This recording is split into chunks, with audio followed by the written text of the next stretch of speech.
At first, I kept finding the pages as if by accident.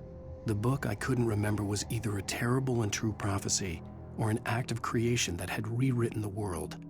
I began to hunt the pages feverishly, for they held the answer to the mystery. With it, I could save myself. With it, I could save Alice.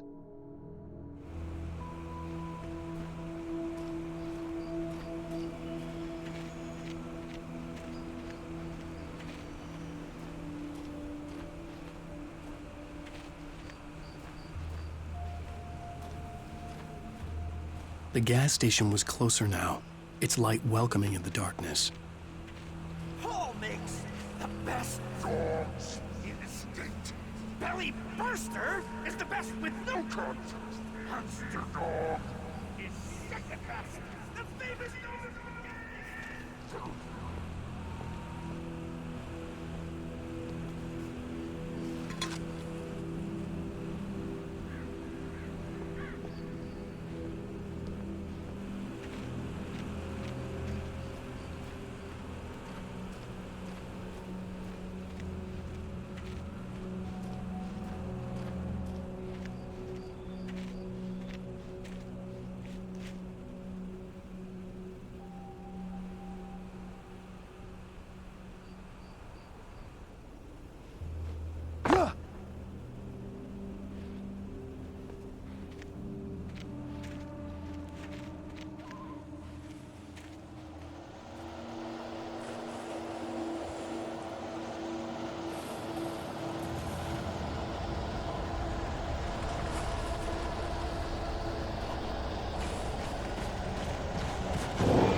I stepped into the gas station's garage. It was dark and quiet.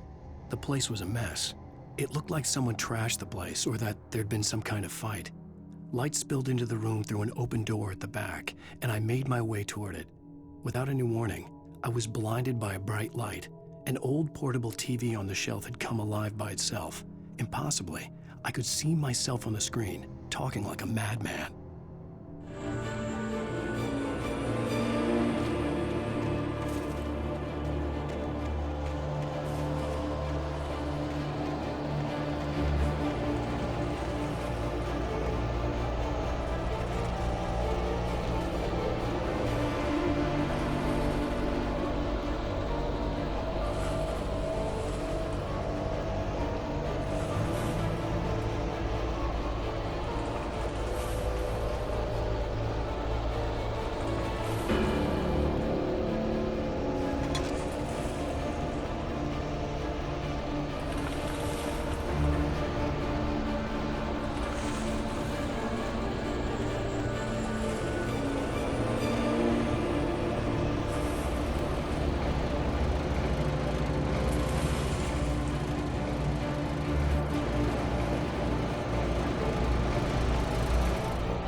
The cabin on Cauldron Lake?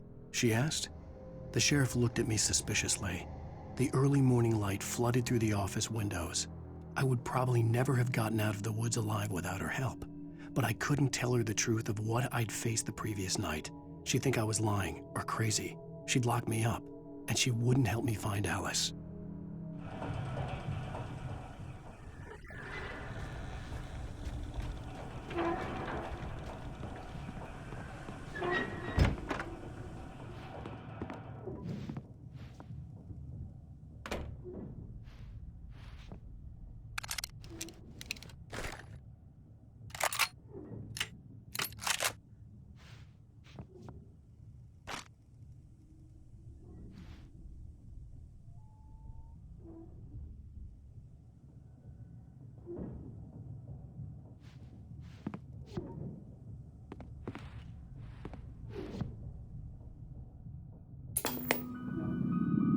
Science.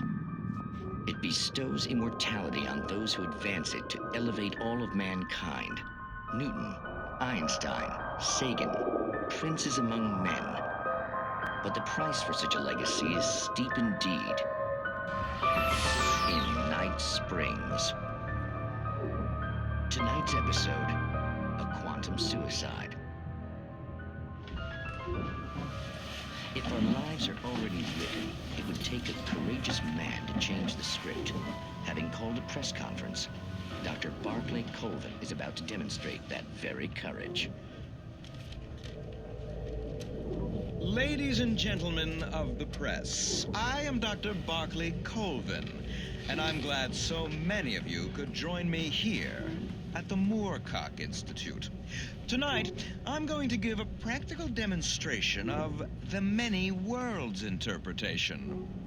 As you can see, this is a loaded 9mm pistol. It shall be part of a thought experiment. And now, a real experiment, known as a quantum suicide. Did he say suicide? Is that a real gun? He's kidding, right? Please, stay calm. There is no risk. Observe what occurs when I place the weapon against my own forehead. Now, you might think this round is merely a dud. Not so. Observe the flower pot. And yet, I myself cannot be harmed with this gun. With each pull of the trigger, two new realities branch off. One in which the weapon didn't fire, and one where it did. With my machine here, I have ensured that this reality is always the former.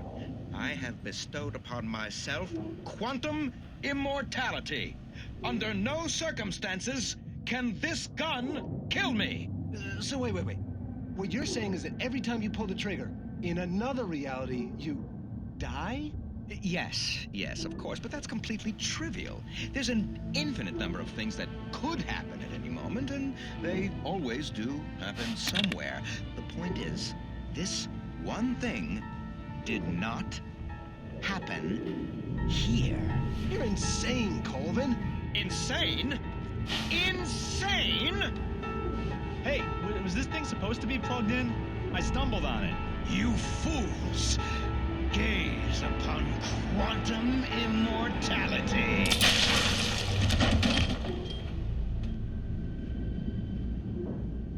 Poor Dr. Colvin, felled by his own hubris or the ignorance of the masses.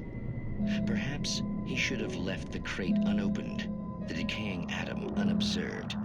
Curiosity often kills the cat. In Night